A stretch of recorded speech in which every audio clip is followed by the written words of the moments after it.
Fallout New Vegas has hundreds of quests, with a main storyline that can go 4 separate ways, 4 more extensive DLCs and side quests in abundance beyond that. The quest journal alone leaves you with plenty to do. But beyond that, New Vegas also has many secret quests that you'll have to discover and resolve entirely without Pip-Boy guidance. So in this video, we'll be diving into 25 of the best and most secretive quests you've probably never played in Fallout New Vegas.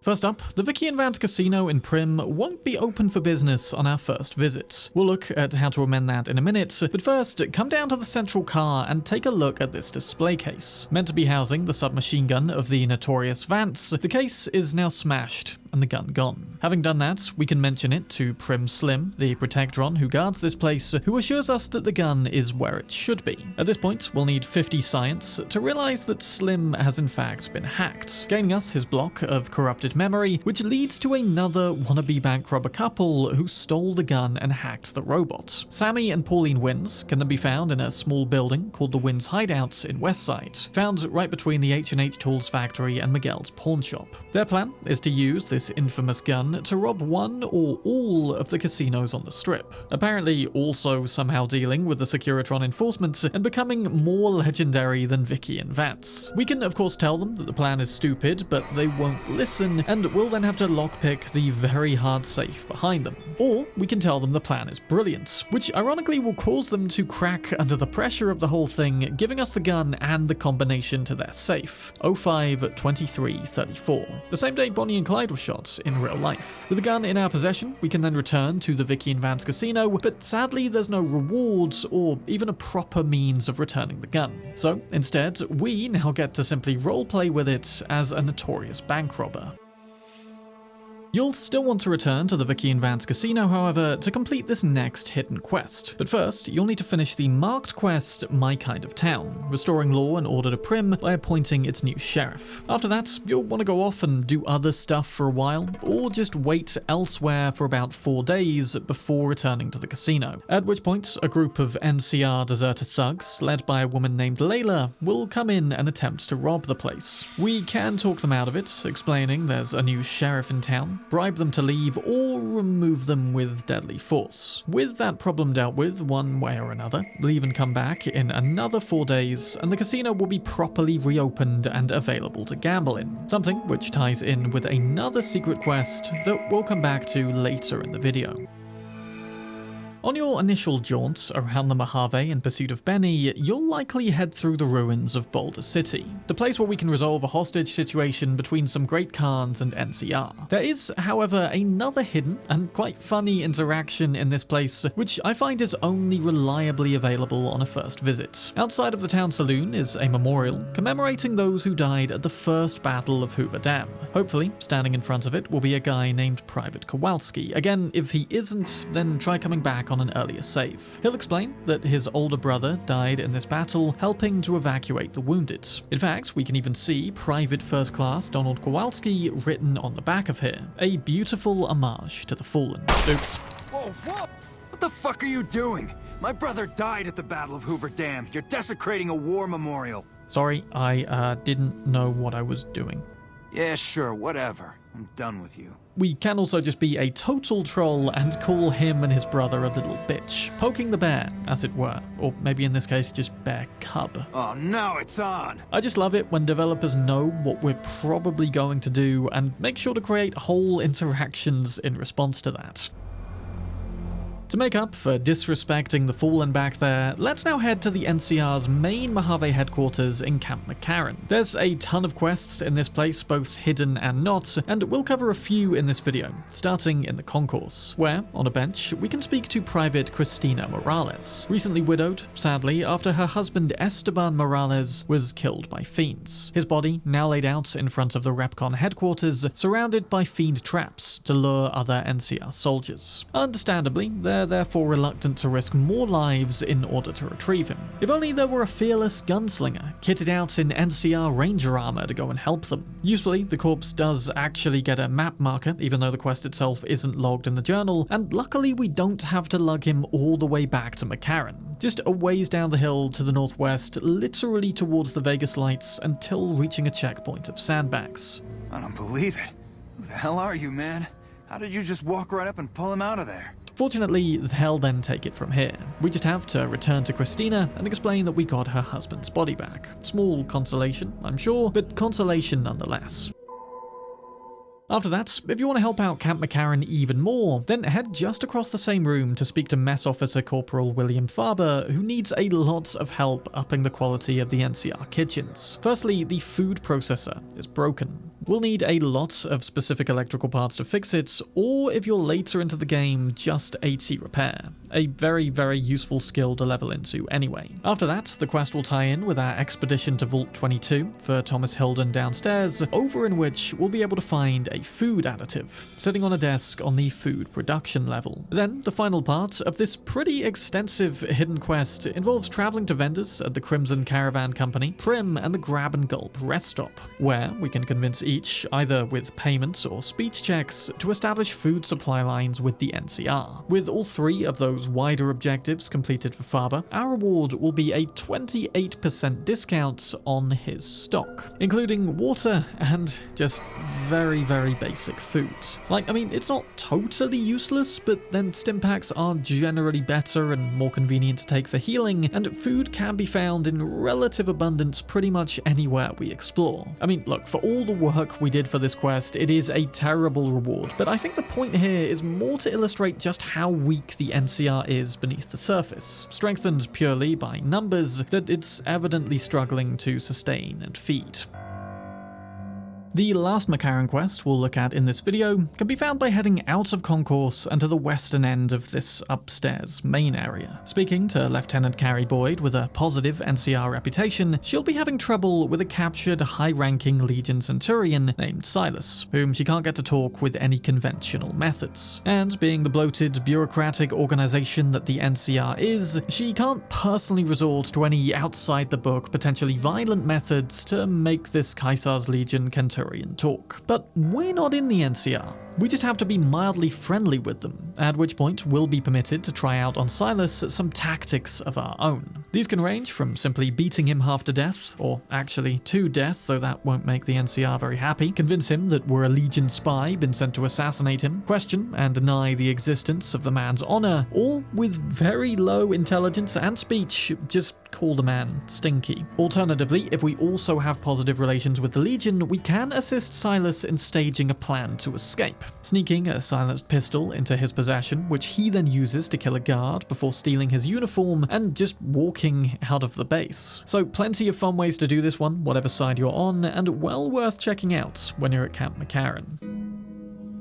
Whilst we're on the topic of Caesar's Legion, let's head over to the fort for another potentially wholesome but also potentially horrible little quest we can complete. To the southwest of Caesar's tent, below the artillery cannon, we can drop down into a Brahmin pen with altogether one Brahmin, currently being watched over by a slave girl named Melody. With 50 speech or low intelligence, we can convince her that we're a friend, at which point she'll try to enlist our help. In this horrible existence that Melody suffers, the one thing that brought her any joy was a teddy bear called Sergeant Teddy, but as a symbol of weakness within the Legion, he was taken away by the Houndmaster to be used as a dog chew toy. Speaking to Houndmaster Anthony just up the hill, we can then barter to get the teddy back, but only on the condition that we defeat either 4 or 2 with a high barter of his hounds. Successfully doing that and surviving, we'll receive back Sergeant Teddy. If we're a nice person, we'll of course return it to Melody in exchange for nothing but good karma. However, if we are truly loyal to Caesar's Legion, we can instead show Melody that such symbols of weakness will not be tolerated, tearing him in half before her very eyes. Sergeant Teddy! Losing karma, but gaining fame with the Legion, which could actually be quite useful. I mean, she could surely sew him back together, right? Still, it does leave me feeling a little bit bad. So moving on. Heading over to the Boomers at Nellis Air Force Base next, where we can find a very similar hidden quest. Somewhere around the school, or children's barracks, will be a girl named Lindsay, who's similarly lost her teddy bear, this time named Mr. Cuddles. With a little convincing, we can further learn that he's laying somewhere in the big hangar, but even then he's pretty tucked away, right in amongst a pile of mini shipping containers to the northwest corner wall. We can then return it to Lindsay to garner some Boomers fame. However, if you can't be bothered to make make that tiny trip and have a speech greater than 60, we can instead say, "I'm sorry, Lindsay, Mr. Cuddles is dead." No, not Mr. Cuddles. Garnering, instead, boomer infamy. Quite how a teddy bear can be dead, I'm not entirely sure. I mean, lost beyond retrieval, sure. I guess burned or shredded would do it. But I mean, it's such a needlessly horrible, dramatic way of telling her, Mr. Cuddles is dead. But all the rest of the Boomer Kids also have a secret quest related to them. One where we can offer toys from the outside world, earning yet more Boomer fame, but only if we have a charisma of 7 or above. Now, I don't know about you, but charisma is always a special stat I don't spec into at all in New Vegas. Having high speech and barter pretty much makes charisma of negligible use, and therefore frees up points for the other 6 stats. But in this case, we can only give the Boomer Kids toys, namely rockets and dinosaurs, with that high charisma. Otherwise, we're only left with the bad options, which for most is simply radioactive gun. Luckily, they're also sensible enough to reject that gift. But in the case of this one, a wannabe boxer called the Red Brick Kid, we can also offer him the drug Psycho. Yes, Fallout New Vegas allows you to deal drugs to children. Again though, Red Brick Kid is sensible and says no to drugs. But yeah, if you have high charisma, then this is a nice way to spread some happiness throughout the wastelands. Otherwise, it's just a fun way to be a little bit evil. Not every kid has it as good as those at Nellis Air Force Base, however. If we head to the 188 trading post, same place we meet Veronica, and head down to the lower level under the bridge, there'll be a kid, ominously called the Forecaster, wearing some funky headwear. If asked, he'll explain that the headgear is a kind of psychic nullifier, which prevents the headaches brought on by his psychic capabilities. This kid, if removing the headgear, can cryptically see into the future, and for just 100 caps, will remove his nullifier and share his insights with us. Analyzing either the Courier through the U option, Veronica with the Here option, or the upcoming potential fates of the Wasteland with the Everywhere option. Though what he says only really makes sense once we understand the wider context anyway, but it's not inaccurate. But mostly this kid is just a cool encounter we can find. He also seems to hint that his psychic abilities allow him to see his dead parents, suggesting, perhaps, that Fallout also has an unseen world of the dead. Another secret NCR quest now, this one found at the Aerotech office park to the east of the Vegas Strip. Once there, we'll want to speak to the NCR officer named Captain Parker, who's the same guy that'll issue us with the marked quest called the Coyotes. He'll also, however, want to deal with a smaller problem right here relating to a guy named Keith, whom he suspects is cheating at gambling and dealing chems. Keith can be found in Suite 200, and sure enough, with a little convincing, will offer to sell us some jets. Or, if we have a low barter skill, we can instead find Keith's marked cards inside a desk that he uses to cheat at gambling. Taking evidence of any kind to Parker, he'll ask us to be backup whilst he makes the arrest, which goes, well, it goes like this. In the name of the NCR, I'm placing you under arrest for illicit gambling and the sale of unlicensed chems. Fuck you, man. I ain't going nowhere. Come quietly now. I don't want to have to hurt you. Why don't you go cry to your wife then? Oh, that's right. She left your worthless stinking ass. You son of a bitch! Ladies and gentlemen, the NCR, with officers who gun down suspects solely because they throw out insults. Yep. I always warned him not to push my buttons. Well, ain't nobody gonna miss him anyways. Well, I guess that's alright then, but I will absolutely be using this event against the NCR in my Endings Ranked Worst to Best video, so make sure to subscribe to the channel if you don't want to miss that.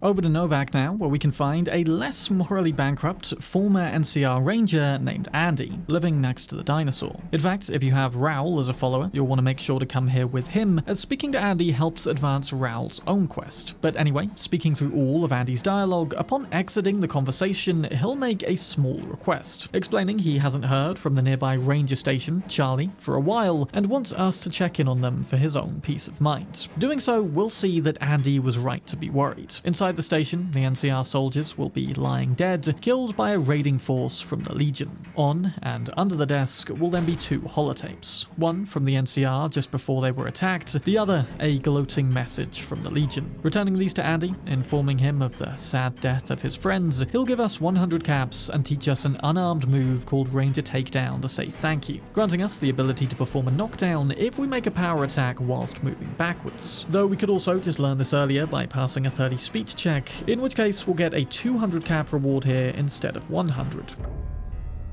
Heading out of Novak's Motel Dinosaur Complex and walking to the McBride house down on the far right, we'll get a different kind of secret quest entirely. Dusty McBride has lately been struggling with night attacks on his Brahmin. Something has been coming to his ranch, screaming and killing his herd one by one. Not stealing them, literally just killing and leaving them there dead. All we've got to do is come out here around midnightish time and keep watch to the western side of the pen. After a short while, a Nightkin will appear out of Stealth Boy mode, wielding a giant minigun and yelling at the Brahmin to get out of its head. He'll start fleeing and screaming as soon as we shoot at him, but, you know, chase him down and make sure he's dead, and a tape on his body will shed a little light on what was going through this Nightkin's head. Described as a mess of incomprehensible psychotic gibberish, these particular Brahmin allegedly kept the Nightkin awake at night by screaming inside his head whenever he closed his eyes. I guess psychosis manifests itself in all Nightkin in different weird ways. Returning to Dusty, provided we stopped the attacks before all the Brahmin were killed, he'll reward us with 75 caps and a freezer full of Brahmin steaks. The abundance a result, no doubt, of the Brahmin that were killed.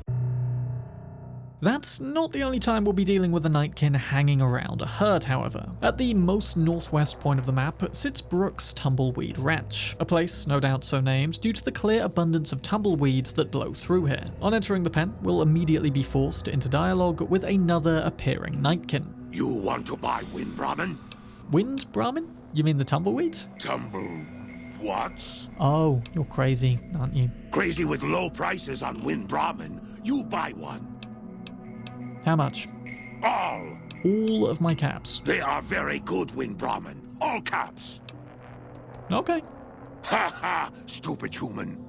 And yes, all of the caps, no matter how many, will then be taken from us. Luckily, they can be pickpocketed or just looted straight back, so this isn't a game-ruining decision, just a funny one for simply existing. What's more, we don't actually get a so-called Wind-Brahmin, of course. They can't actually follow us. We can push them around, sure, but we can do that with tumbleweeds anyway. What's more, if we refuse to give all of our caps to the Nightkin, then he won't be too pleased. You not buy? Then you die. Well, that's one way to run a business, I guess. Honestly, this whole thing has got to be one of my favorite encounters in the whole of New Vegas. Not too far south of that location, a little west from the Sunset Sarsaparilla headquarters, heading up into the hills will be an old shack surrounded by the most annoying enemy type that is cazadors. Taking all of them out before quickly gulping down anti-venom, we'll then be able to enter Brewer's Beer bootlegging. A fairly unassuming seeming shack at first, but look on the bookshelf to your left and there'll be a key to the secret brewing cellar. Down here, somebody was making a cold brew called Strategic Nuclear Moose, a reference to a real-life brewdog brew called Tactical Nuclear Penguin, a beer that, through clever freezing methods, was able to reach 32% ABV, the strongest beer in the world. Or at least it was in 2010. Today, I believe it's something called Baythea Fire, with the absinthe level strength of 75%. But anyway, this hidden quest highlights that bootlegged beer is still going strong even in the wastelands, or at least it was until the cazadors showed up. Downstairs is also the key to a gun cabinet, which for me yielded a grenade launcher. Would have been nice to have that before killing all of the cazadors, but there we go. Next up, how about 4 little quests in one? Starting with quite possibly one of the toughest objectives in the entire game. Heading to the settlement of Sloan, this group were kicked out of their nearby quarry by a huge pack of Deathclaws. Naturally, the NCR have done absolutely nothing about it, so the first thing we can do for Sloan is deal with their Deathclaw problem. That is, provided we're a fair ways into the game and have decent perks and weapons. Doing so will net us some NCR cash and a lot of NCR fame. But you'll also want to make sure to pick up a Deathclaw egg whilst you're in there, then head into Sloan's mess hall. In here, Jazz Wilkins will teach us to make a Deathclaw omelette with some very decent health regen properties. Outside, we can also find a broken generator, which can be repaired with 35 repair, netting a little more money and NCR fame, but there is also the option to scrap it, giving us a few of the parts we need to repair the food processor back in Camp McCarran. Finally, one of the most wholesome quests in the entire game here can be completed by speaking to Sloan's resident friendly Molerat, Snuffles, who appears to have an injured leg that we can fix with 30 medicine. Again, speaking to the foreman about it afterwards will garner even more NCR fame. Plus, I mean, it's just sweet to watch Snuffles wandering around like a cute video of hamsters or ducks. Going back to killing whole packs of Deathclaws though, and that objective can actually tie into the long marked quest Bleed Me Dry, where we're sent to explore a bunch of monster-infested holes in order to bring back their eggs for arena fights in the Thorn. At the end, receiving a great many caps and shotgun dinner bell, as well as potentially unlocking Red Lucy as a romance option. After proving to be that powerful though, anything the Thorn can throw at us should be a relative breeze, including the repeatable Deathclaw deathmatch, which will now have unlocked. Speaking to Lucy and saying we want to fight, then selecting greater challenges than Deathclaws, Lucy will explain we can only fight one Deathclaw at a time. But if we then say I'll defeat as many as you've got, we'll actually get to fight three Deathclaws that we can then fire upon before their cage even opens. Plus, they're notably weaker than those found in other later game locations that we'll get to, so this fight isn't actually too tough. After winning the fight, we'll be awarded with 500 caps, and we can do this over and over again. Each fight takes about a minute and a half, 2 minutes if you're quick, making it a very good late game way of racking up caps quickly and continuously if we need them.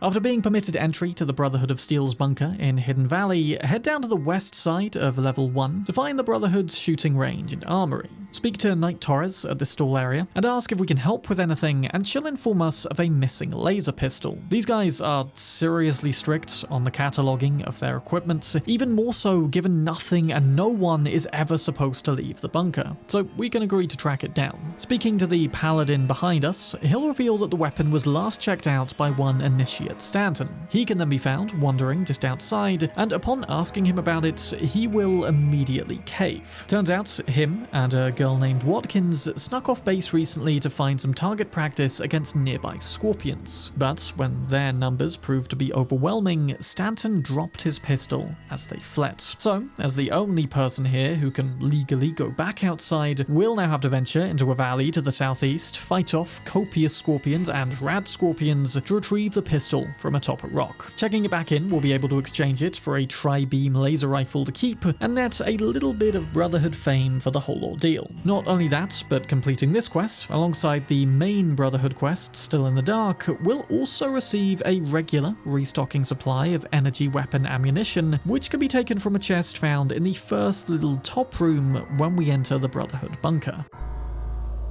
A huge dungeon and easily missed unmarked quest now can be found to the northeast of the map. We'll have to make our way around and ultimately up a hill to a place called Camp Guardian, fighting even more scorpions as we do so. On the way up, make sure to keep an eye out for various scattered pages expanding on the lore of what happened to the NCR who tried to set up base here. You see, not long after a group of 12 soldiers summited and began their night standing vigil in this place, they started hearing strange noises. Noises which their sergeant initially dismissed as nothing more than PTSD. The soldiers then struggled to establish supply lines to the NCR, what with them continually sending incorrect supplies to all the different camps, part of another game quest, but they did eventually manage to get hold of a radio. Not long after, however, from the cave entrance atop the hill, sprung a foe that the men didn't think even existed. Humanoid, fish-like people, reminiscent of Maya-like kings and capable of attacking with a horrific shriek, the camp was based atop a cavern of lake lurks. They dragged each of their men to their deaths, save for one Private Halford, who managed to both send out a distress call, albeit a short-range one with their handheld radio, and then fight off and kill the lake lurk that was attacking him. Though this also resulted in him dislocating his leg, leaving him immobilized at the entrance to the cave. Heading inside, we can find Private Halford and escort him back to the entrance to safety. As thanks, he'll gift us the schematics to craft a dog fist melee weapon, and we can also venture deeper into the cave to finish off the lake lurks and recover the dog tags of the fallen soldiers, which we can then trade in at Camp Forlorn Hope. As we get towards the end of the video, now I think it's finally time to venture into the outskirts of Vegas itself. The first time we enter Freeside, right by the entrance will be a ghoul named Rotface. He employs a very basic, very cheap business model, exchanging information about Vegas at the low price of 1 cap per fact. We can pay for about 30 of these in total, each expanding on a little piece of lore on the places and people in Vegas. An excellent way to get tips pointing you towards additional areas and quests, and particularly good if you haven't played New Vegas in grand detail before. What's more, after exhausting all the tips Rotface has on offer, returning to him later on, the guy will have actually spent that wealth on a hat. Maybe he thinks it'll make him more approachable, so that he can then sell more information to even more customers. Sadly, the quest ends here, but no doubt given more time, Rotface could have actually earned enough to grow this into a highly profitable business of information. Okay, so this next one is only actually attainable if we select the Wild Wasteland perk at the start of the game. So if you didn't do that, you will absolutely miss this quest. It's always something worth getting in my opinion. There are tons of cool pop culture references to be found with it, and for this one, we'll first have to head to Cerulean Robotics, a place where we'll be sent for the marked quest Wang Dang Atomic Tango to acquire everyone's favorite robot, Fisto. Servos active. I mean, that's seriously gotta hurt, right? Anyway, after leaving the place, the courier will be immediately accosted by 3 old women. These are Maud's Muggers, a Monty Python reference where in this case, 3 grannies are terrorizing Vegas with the likes of rolling pins. Some truly fearsome criminals out in this wild wasteland. But taking them down, we get not a whole lot, but it is a fun little reference. Okay, it's finally time to head onto the strip itself. Starting right over in the back section, we'll want to head to the converted hotel of Vault 21 and speak to Sarah, the former dweller turned manager of this establishment, who'll immediately explain that she's facing a supply issue regarding a shortage of Vault suits. What with all the gamblers who come in here wanting to buy one. I mean, they have got to be pretty comfy, what with every dweller being happy to live in them their entire life. And we can also immediately do some leather-based flirting here, but in order for it to actually go anywhere, we are going to have to bring Sarah those vault suits. The best place is obviously other vaults, usually tucked inside dressers of all the now abandoned bedrooms. I tend to get these from Vault 19 or Vault 11, but it doesn't really matter. We can give her an unlimited amount of them, netting 30 caps each and some strip fame, but 30 is the number we want to hit in order for things to get interesting. At this point, Sarah, it seems, will begin to appreciate what we've done for her and the vaults. Hey, stranger. Where you been, huh? I missed you. We can now say, and this is a repeatable thing, yeah, pass by my room and we'll catch up. You're kicking me into gear, huh? Well, I think I'll drive my chassis over to your pad. Wait for me down there and don't forget the oil. And we now come to the toughest part of this quest, and that is actually finding our room amidst this labyrinth of corridors and similar looking areas. Once we do though, that I think is the end of the quest, granting us the well-rested buff. Now it's time to win big on the strip in a totally different way. Win enough money at all of the casinos and we'll be awarded with a whole host of awesome rewards, including player homes in the case of the Tops and Ultra Lux. New Vegas casinos have 3 different games, those being slot machines, roulette, and finally blackjack. Slots allow a maximum bet of 75 chips, the other 2 games 200. The different casinos will net different prizes after making a certain amount of profit, with the most we'll need to win being 11,250 in the Ultra Lux in order to unlock the Bon Vivant suite. But the question here is, how do we continually and predictably net a profit in games entirely determined by luck? For instance, betting on black enough times in roulette, you will lose just over 50% of the time, thanks to the greens, netting an overall loss with average luck. So, in order for this to work for as long and as reliably as we need, you are going to need a boosted luck skill. The higher it is, the quicker you're going to net the necessary profits. Luck can foremost be further boosted with the Intense Training perk or the Luck Implant at the New Vegas Medical Clinic. There's also the Lucky Shades found in Caesar's Safe House if we're friendly with the Legion, or most simply, just head over to Mick and Ralph's in Freeside with a 30 speech skill and convince Mick to show you his hidden inventory. Here, we can purchase the Naughty Nightwear, capable of boosting our luck by 1.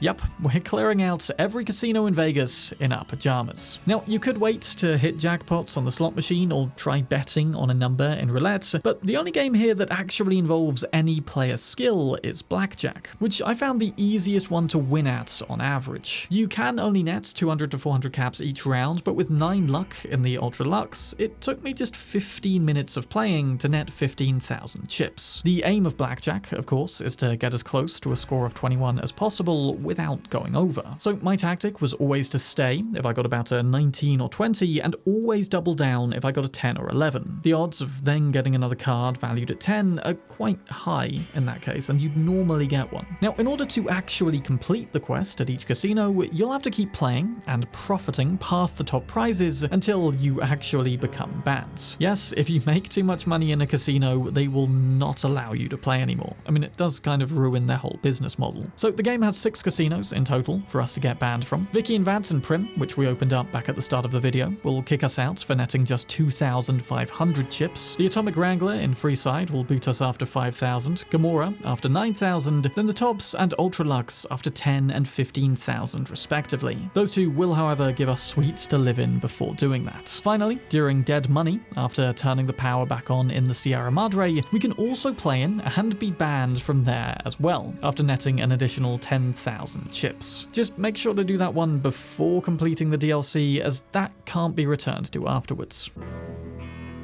Speaking of DLC hidden quests, this next one takes place up in Zion during Honest Hearts. The Survivalist is an NPC we never get to meet, but he is without a doubt one of the best written characters of the Fallout universe, and his influence is still felt across this entire region, becoming the deific father that the local tribes would come to worship. Honestly, this guy, Randall Clark, is deserving of his own video going into every gritty detail of his life. But in brief, this was a guy who survived the initial bombs of 2077 after leaving the city to go hiking, unknowingly leaving behind his wife and son who weren't so lucky. On many occasions, over the years that followed, the end of the world almost led Randall to end himself, but each time he couldn't quite bring himself to do it. Instead, usually just moving into a different cave elsewhere around the park, bearing witness as post-apocalyptic events continued to unfold. Things like the migration of dwellers from Vault 22, the one back in the base game overrun by fungus. Randall continued to roam these parts for a further 47 years, finding new life before growing into an old man, leaving behind journal entries at 6 different locations. It's honestly some of the best reading material in the entire game, so feel free to screenshot this map right here, showing not just the locations of each, but also the chronological order in which to visit them. Best, probably, to know the full story before coming to the end of it. And it's definitely the thing I enjoyed doing the most in Honest Hearts. For this final entry, let's bring it forward to the very end of the game's final DLC, Lonesome Road. After resolving the main storyline here, in whichever way you choose, make sure to return to the Divide to discover a newly opened up road leading to a place called the Courier's Mile. Make sure to bring your best weapons, as well as loads of Stimpaks, Rad-X, and Radaway, as this highly irradiated area boasts some of the toughest enemies in the entire game. Immediately on a lamppost to your left is a unique Bowie knife called Bloodnap to pick up. Useful if you're planning to take on this place with stealth. It's crawling with both death claws and marked men, both of whom will regen health possibly quicker than you can drop it thanks to all the radiation. So with either great skill or great cheese, taking them out will grant access to a wealth of loot and ammo caches. And also in this area are the final 2 of the 30 warheads we can detonate if you were trying to complete that challenge. So well worth coming here as a late game way to test your courier. Though I'd imagine that late into a playthrough, it's also a region we're never guided to that can therefore often be missed. But do comment below any other hidden quests you know of and enjoy in Fallout New Vegas. This game has so many that I imagine there's enough for me to make a part 2 to this video somewhere if that's something people want to see. Massive thank you, as always, to the patrons and channel members for continuing to support me in producing more content like this. Cheers for watching, I'm Sam Bram, and I'll see you in the next one.